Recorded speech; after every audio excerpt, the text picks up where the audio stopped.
প্রিয় দর্শক, আসসালামু আলাইকুম।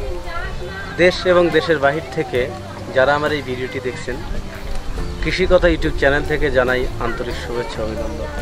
আজ আমি পাবনা জেলার সাথিয়া উপজেলার ছোট্ট একটি গ্রাম কবিতা, এখানে এসেছি একটা খামার পরিদর্শন করতে। বাংলাদেশ ৮৮,০০০ গ্রামের দেশ। এখানে বিভিন্ন শ্রেণী পেশার লোক বসবাস করে থাকেন। এই শ্রেণী পেশার লোকের বিভিন্ন চাহিদা পূরণ করার লক্ষ্যে যে খামারিগুলা অক্লান্ত পরিশ্রম করছেন, তেমনই এক খামারি আমাদের বাদেন ভাই। ওনার সেই খামারিতে আমি এসেছি খামারটি পরিদর্শন করতে। ওনার এখানে 450 হাঁস আছে, আর আমি যেখানে দাঁড়িয়ে আছি সেই জায়গাটাতে উনি হাঁস রাখার একটা ঘর করেছেন খোলা মাঠে। আসলে এই খোলা মাঠে কীভাবে হাঁস রাখতে হয় এটা না দেখলে বোঝা যাবে না। আমি আমার ভিউয়ার্সদের উদ্দেশ্যকে বলছি, আপনারা যারা খোলা মাঠে হাঁস পালন করেন, কিভাবে হাঁস রাখতে হয় সেটা অবশ্যই আমার এই ঘরোয়া পরিবেশটা দেখে আপনারা বুঝতে পারছেন। এখানে উনি মাটি, আমি গত ভিডিওতে আপনাদের দেখিয়েছি যে এখানে উনি এই অবস্থা করে রাখছিলেন সরজমিনে। এখন আজকে আসছি সেই খামারিতে আসার পরে আমি দেখি যে উনি এখানে অনেকগুলো মাটি ফেলছেন। মাটি ফেলার পরে ওই একই নিয়মে মানে চার সাইডে আটকিয়ে দেওয়া আছে, নেট দিয়ে ঘেরাও করা আছে, এবং তার মাঝখানে খুঁটি বসানো আছে। কেননা এইগুলা করতে গিয়ে উনি অনেকটা শ্রম গেছে, তা অনেক টাকাও খরচ গেছে। তো এইখানে যে জায়গাটা করছে উনি এই হাঁসগুলা বা 450 হাঁস আছে, সেই হাঁসগুলা রাখার জন্য এইগুলা আসলে বাজার থেকে এগুলো ক্রয় করে তিনি নিজেই এগুলা করেছেন। এখানে হাঁস রাখবেন সারাদিন, বিলে হাঁস বা পুকুরে হাঁস রাখার পরে সারাদিন রাখার পরে যে তিনি যে খাবার দেন, হাঁসের একটা স্থানে খাবার দিয়ে থাকেন। সারাদিন খাওয়ানোর পরে সেই হাঁসগুলা উনি সন্ধ্যার সময় এইখানে রাখেন। এইখানে রাখার পরে উনিও জেগে থাকেন।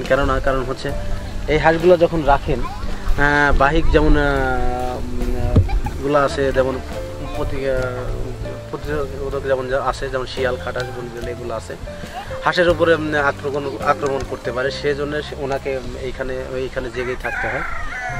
হাঁস পালন করতে গিয়ে অক্লান্ত পরিশ্রম করতে হয়। পরিশ্রম করেন আমাদের এই বাতেন ভাই। উনি দীর্ঘদিন যাবৎ এই হাঁস পালনের সাথে জড়িত। বিগত 4 বছর যাবৎ এই হাঁসের সাথে সম্পৃক্ত উনি একজন সফল খামারি।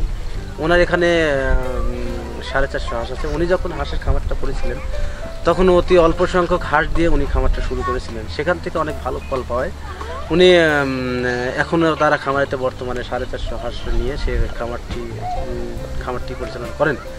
খামারটি পরিচালনা করতে গিয়ে তার সাথে তার পরিবারের সদস্যরা আছে, তার গৃহিণী বা তার সন্তানেরা, তাদেরকে সহযোগিতা করে থাকেন।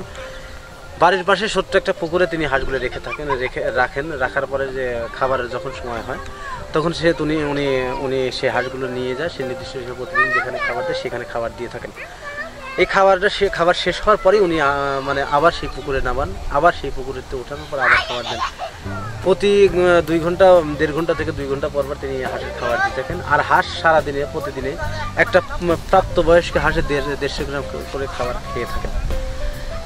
খাবার শেষে হাঁসগুলো আবার এই নির্দিষ্ট জায়গায় করা থাকেন। এখানে আরও কিছু হয়তো সরঞ্জাম লাগবে, তো এখানে সরঞ্জামগুলো পাইনি। আমি আসার পরে উনি কাজ বন্ধ করে দিতেন বা কাজগুলো করেননি। আজকে এখন কতটুকু করবে সেটা জানি না। তো আমার ভিডিওগুলো যারা দেখেন, আশা করি আপনারা অবশ্যই বুঝতে পারছেন, খোলা মাঠে যারা হাঁস রাখেন, খোলা মাঠে যারা হাঁসগুলো পালন করে থাকেন, তারা স্বভাবতই এভাবে রাত্রেবেলায় এইভাবে জায়গা করে সেইখানে হাঁস রাখেন। কেননা কাছে দেওয়ার কারণটা হচ্ছে হাঁসগুলো যেন বাইরে না চলে যায়, এবং বাহিক যারা যেমন শিয়াল, খাটাস, বনবিড়াল এগুলো আছে, হাঁসগুলা ধরে নিয়ে যেতে পারে এমন যেমন প্রতিরোধমূলক একটা বেড়া দেওয়া হয়েছে এই জায়গা থেকে। আমার পাশে যিনি দাঁড়িয়ে আছেন ইনি আমাদের সেই খামারি ভাই, বাতেন ভাই, আমার পরিচিত একজন খামারি। উনি দীর্ঘদিন যাবৎ হাঁস লালন পালন করে আসছেন।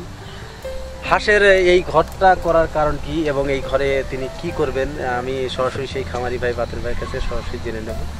দেখি উনি কি বলেন। ভাই আমি আপনাদের কাছে জানতে চাচ্ছি যে আপনি যে এই জায়গাটা করছেন, এই জায়গাটা আপনি এখানে কি করবেন আমার একটু বলবেন। এর আগের ভিডিও যা করছেন ওখানে পানি উঠতো, এই যে পানি চলে আসছে অলরেডি, হাঁসগুলার 3 দিনে 2 দিন এর ভিতরে পানি উঠে যেত, আমার হাঁসটা রাখার জায়গা ছিল না। গত ভিডিওতে আমি দেখছিলাম ভাই আপনি সরজমিনে এরকম করা ছিল। হ্যাঁ, তো এই জন্য গত 3 দিন কামলা নিয়ে মাটি কেটে জায়গাটা উঁচু করা হয়েছে, পানিতে না পাইলে ওই আমার জায়গাটা হাঁসটা যাতে পরিপূর্ণ সুস্থ থাকে, প্লাস পানিতে যাতে আমার হাঁসের সমস্যা না হয়, আর এই বিলের মধ্যে যাতে সুবিধা হয় রাখতে 1 মাস থেকে 1.5 মাস থেকে, এই জন্যই। মানে আপনি প্রিয় দর্শক, আমাদের বাতেন ভাই উনি বলছেন যে ওনার পাশে যে বিলটা রয়েছে বিলটাতে অনেক পানি আছে। প্রিয় দর্শক, ওনার পাশে একটা বিল দেখছেন, এই বিলে পানি থমথম অবস্থা, যার জন্য উনি এখানে অবস্থা করছেন যাতে পানির বর্ষার পানি তার এখানে মানে উঠে না আসে বা হাঁসগুলো সুস্থ থাকে। এই তো তো আপনার এইগুলো করতে আসলে কি পরিমাণ খরচ গেছে আপনি বলবেন কি? তো 12টা কামলা গেছে, 12টা কামলা 400 টাকা পিস কামলা লাগাইছিল, এই টাকাই খরচ। তার মানে যেগুলো আসলে কোথা থেকে সংগ্রহ করছেন এগুলো? নেট এরা নেট বাজার থেকে কিনতে পাওয়া যায়, বাজার থেকে কিনতে পাওয়া যায়। আচ্ছা, এইগুলো দেওয়ার নেটটা দেওয়ার কারণ কি? এই নেটটা দেওয়ার কারণ যে হাঁসগুলো ছাড়া না যায়, আর প্রাকৃতিক যেমন শিয়াল, বন বিলেই বা সাপ পোকামাকড় যাতে আক্রমণ না করতে পারে, এই জন্য নেট। আচ্ছা, আমি রাত্রে যখন হাঁসগুলো রাখেন আপনি কোথায় থাকেন? আমার এই ছোট্ট বাসস্থান। প্রিয় দর্শক, আপনি একটা বিষয় দেখেন যে তো ওইখানে বাতেন ভাই থাকেন উনি আচ্ছা, আপনি কি রাত্রে জেগে থাকেন? কতটুকু সময় জেগে থাকেন? রাত্রি তো রাত 11টা 12টা পর্যন্ত জাগি, তারপরে ঘুম তো আর ঘুম তো আসবে, ঘুম তো আর মন মানে ওই তো। কথা হচ্ছে ভাই, আপনি যখন কোনো কারণে ঘুমিয়ে যান, এমনও হয়নি যে আপনার হাঁসে আক্রমণ হয়েছে? হাঁস আক্রমণে যে বাইরে একটা জাল দেওয়া থাকে, ওই জালটা দেওয়া হয় নাই, জালটা হ্যাঁ বড় জাল থাকে, উচ্চ শিয়াল ঠেকানো জাল বলে, ঠিক আছে, ওই জালটা দেওয়া থাকে যাতে এই শিয়াল বনগুলো আসতে পারে, ওই জালের আক্রমণ ওই যে পারে থাকে যাতে এই জাল পর্যন্ত না আসে। প্রিয় দর্শক, আমাদের বাতেন ভাই উনি যে মানে একটা ঘরোয়া পরিবেশের মতো করছে, এটাও একটা বেড়া, তার পাশে আরেকটা বেড়া দেওয়া থাকে, ওটাতে শিয়াল বা বনবিড়াল যাতে থেকে যায়, এই জন্য ওগুলো করা হয়, তাই তো? জি। তো এইগুলা করে আসলে এই খোলা মাঠে করে আপনার কতটুকু মনে হচ্ছে যে কতটুকু সুবিধা বা কতটুকু অসুবিধা আমি জানতে চাচ্ছি যে এইভাবে আপনার এই কাজগুলো করতে আপনি একাই করছেন না অন্য কোনো লোক এমন কিছু আছে? আমি আপনাকে বলতে চাচ্ছি যে আপনি যে এই কাজগুলো করছেন এগুলো আপনি একাই করছেন না সহযোগিতামূলক কোনো ব্যক্তি বা কোনো লোক করছে? না, এগুলো আমি একাই, কিন্তু আমার কোনো ব্যক্তি বা সহযোগী কোনো লোক নেই। প্রিয় দর্শক, আমাদের যে বাতন ভাই উনি অনেক সফল একজন খামারি, উনি দীর্ঘদিন যাবত হাঁসের খামারি করে আসছেন বা হাঁসের সাথে সম্পৃক্ত। এখানে যে জায়গাটা দেখছেন উনি এখানে হাঁসগুলো রাত্রেবেলা রাখার কারণটা হচ্ছে সারাদিন বিলে রাখার পরে বা পুকুরে আবদ্ধ অবস্থা রাখার পর খাবার শেষ হওয়ার পর রাত্রে রাখার প্রতিনিয়ত এই কাজগুলো করে থাকেন। যদি আমার ভিডিও ভালো লাগে তবে অবশ্যই ভিডিওটি লাইক, কমেন্ট, শেয়ার এবং আমার চ্যানেলটি অবশ্যই সাবস্ক্রাইব করবেন। ততক্ষণে ভালো থাকেন, সুস্থ থাকেন, আল্লাহ হাফেজ।